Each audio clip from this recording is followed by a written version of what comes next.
In this episode, we stock up for our voyage to Vanuatu, and we have some pretty nice sailing conditions and then some really nasty conditions. We catch a fish, and then I go on one of the most difficult journeys to find an ATM that I've ever experienced.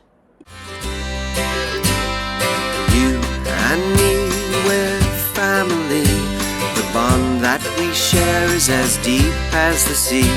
No matter how rough things may come to be, you and me, we're family. Sing home. Just been sort of kicking back and taking it a bit easy, getting a few little things done. But mostly we've been spending time in Muscat Cove, catching up with some old friends, some cruising buddies that we've known since Miramar, and a few other new friends as well. It's been good. And then we came up to dinner now, anchored off, and just been sort of going in and provisioning up, really, all getting ready to check out. What shall we do with the drunken sailor? What shall we do with the drunken sailor? I lie in the morning. Moving on means heading into town to find the freshest food we can get and stocking up again for another 2 weeks or more. The markets in Fiji have to be some of the best markets we've ever seen.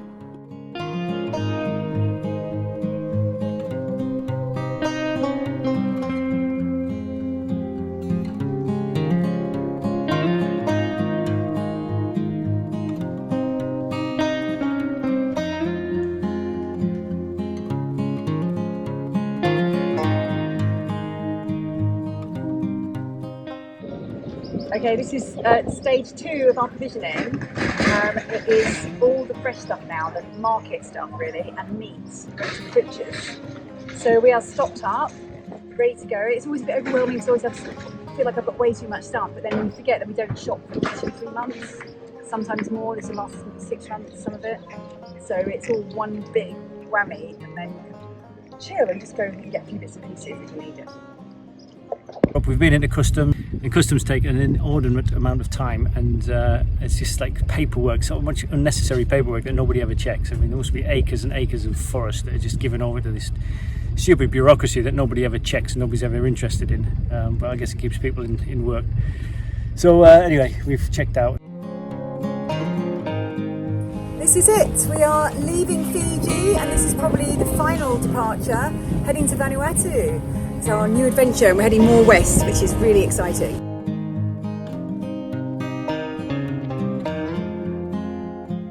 We left Fiji about 7 hours ago, and just hit a load of squalls. The wind started coming in from every sort of direction, and we're just basically down to the mainsail, and I've spilled it out by far. But even just under the main, we're doing like sort of 6 knots.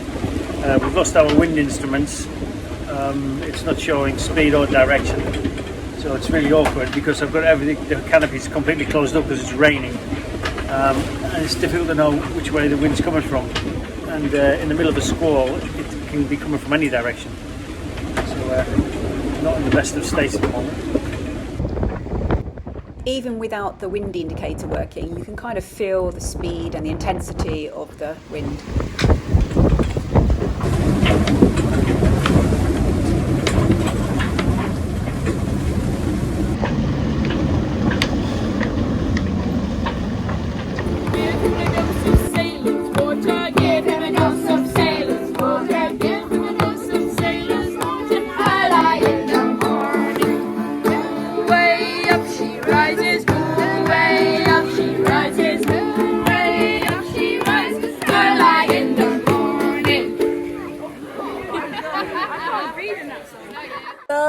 We caught a fish.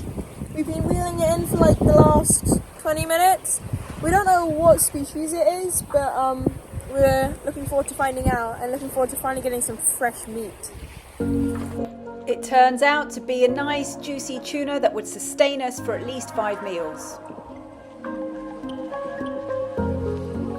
So this is night 2, second night watch, and by God, what a difference a day makes. That first night watch is one of the worst night watches I've ever done, I think. We had everything. We had choppy seas, we had lightning storms, rain, squalls, So we had everything thrown at us on the first night. Renka got up halfway through my watch as well, and we had to sort of reef in. So we had 3 reefs in the main and the Genoa. Then it settled down, and yesterday was a really smooth sail, and tonight it couldn't be any different. We still got our buddy boat T-Town, which is about 2.5 miles south of us at the moment. We hooked a huge Maui yesterday. It took us about half an hour to even get it near the boat, and then we lost it at the last minute. But we still haven't heard back from customs. We still haven't had our clearance yet, so just fingers crossed that it's got to come. We had our Starlink on, up and running. It's the first time we've tried it sort of mid-ocean. We were tossing and turning so much yesterday that we couldn't actually get a signal. We were kind of intermittently getting a signal and being able to download the odd email. So hopefully, as it's a bit smoother today, hopefully we will be able to pick up some more emails and see if we've got that clearance. The splendor of youth,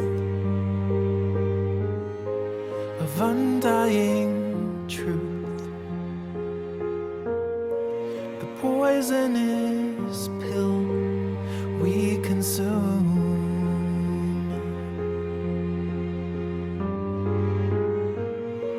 the promise of fate. So the next day we reached around the halfway mark and we were sailing at a nice steady speed. The only strange thing that happened was a kind of weird glitch that happened on our track, which we've never been able to explain.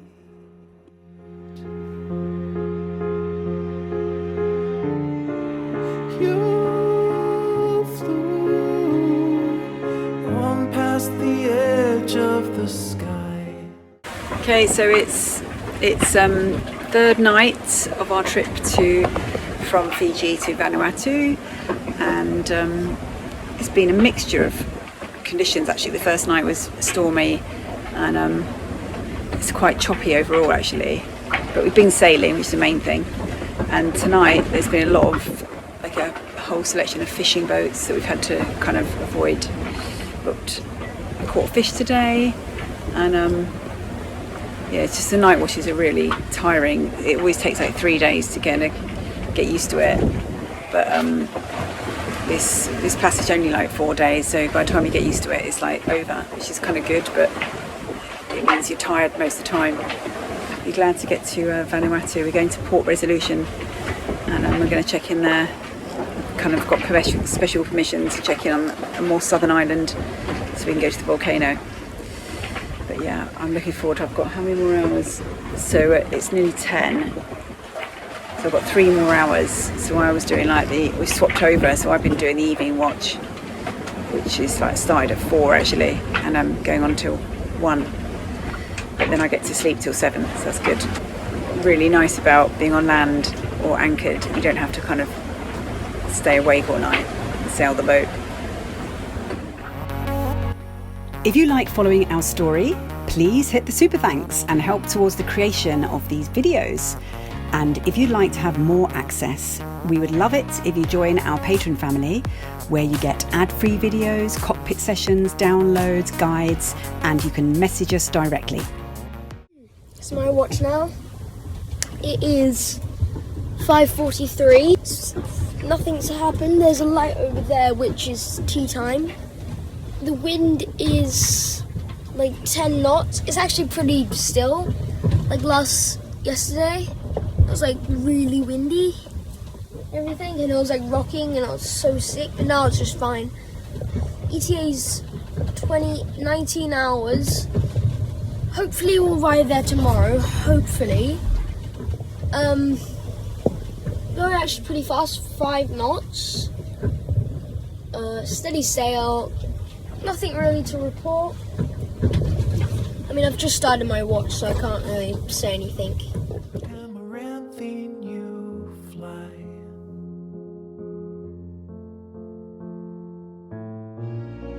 The weight of your chains, the pull on your reins, it buckles and strains till you break.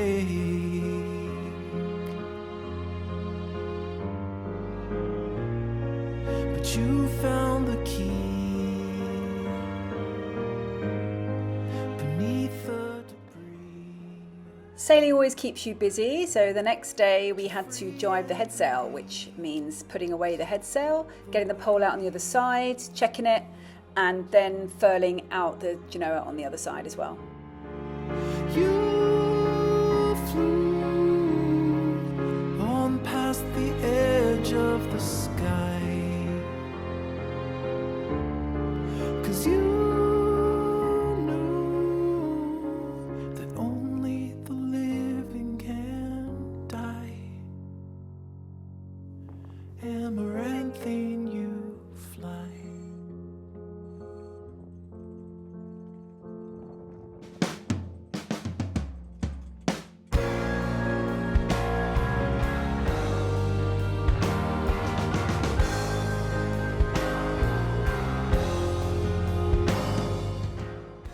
And before the day was out, we sighted land.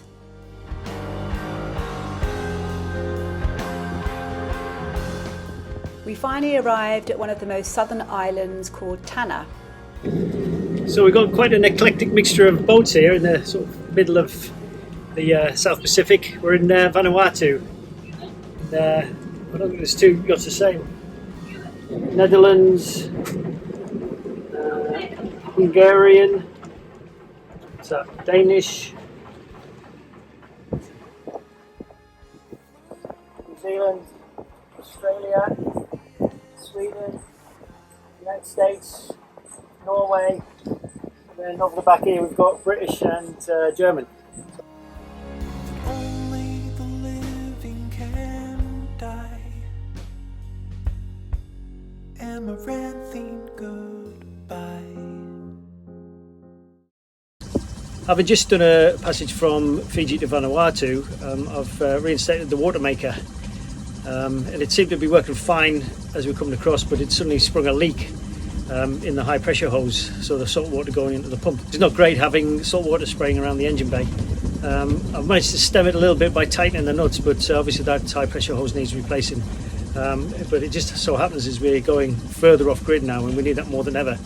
So I'm going to have to try and order it and get it delivered somewhere ahead, and just basically try and mitigate our use of water for a while, and also keep an eye on it when we're making water. It's reduced quite significantly since I've tightened it up, but obviously there's a hole in there somewhere, and it's not going to get any better. So we've just been called up on the VHF from the local, what is known as the Yacht Club, which is kind of a building on the corner. The customs have just turned up on a Sunday to check everybody in. There's lots of boats trying to clear in at the moment. Because there's so many boats here waiting to check in, we've been asked to go over there and clear in. Although biosecurity and customs isn't turning up until tomorrow, so it's going to be a multi-day affair.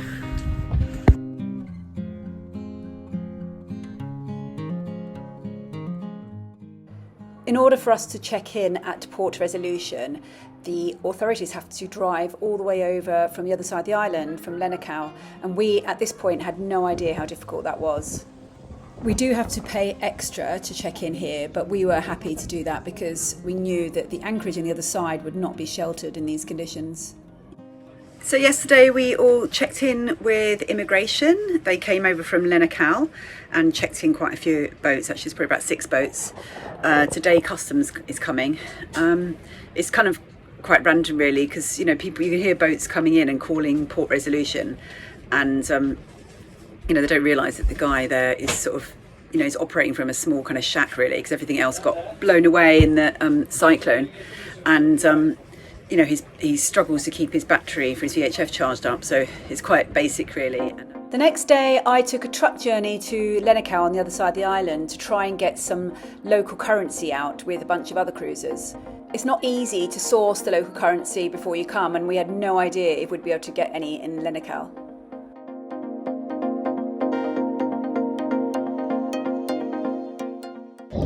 So yeah, this is the transport to Lenakau. It's a very rough road, very bumpy, and you have to hold on. Make your arms strong.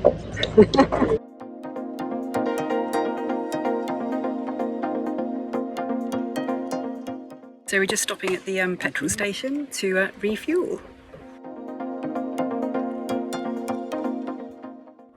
It was unbelievable some of the challenges that people had to overcome here, but they always seemed to do it in high spirits.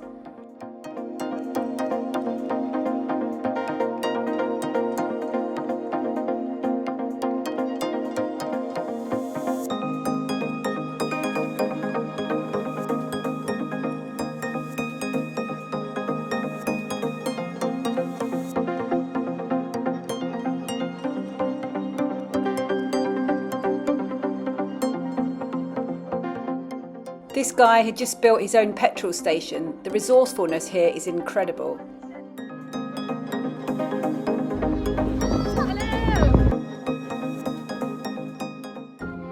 The next part of the journey took us right past the active volcano, and there were only sticks that actually signified where the road was.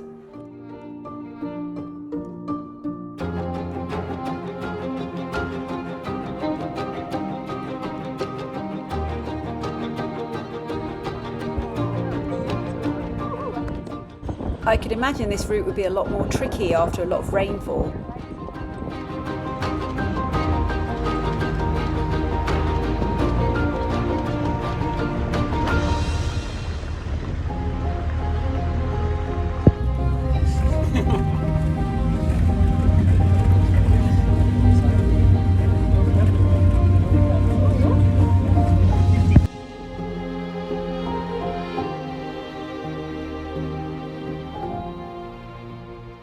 On some parts, the road was so cracked, I can imagine the road gets washed away quite regularly.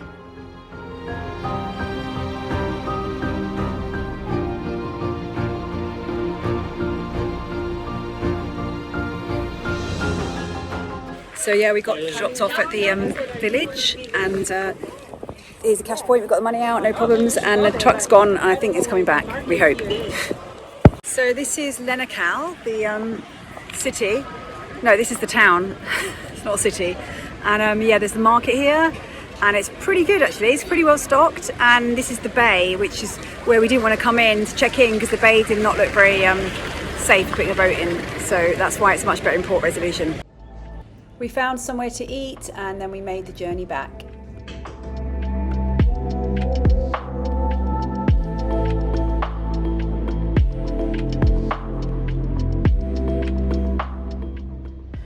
Our plan the next day was to go on an expedition to see the volcano at Yasur. The Yasur volcano has been erupting for hundreds of years and is always at a stage of major unrest. From our anchorage, you could see the smoke billowing from the hill beyond. And this is where we shall take you in our next episode, so stay tuned.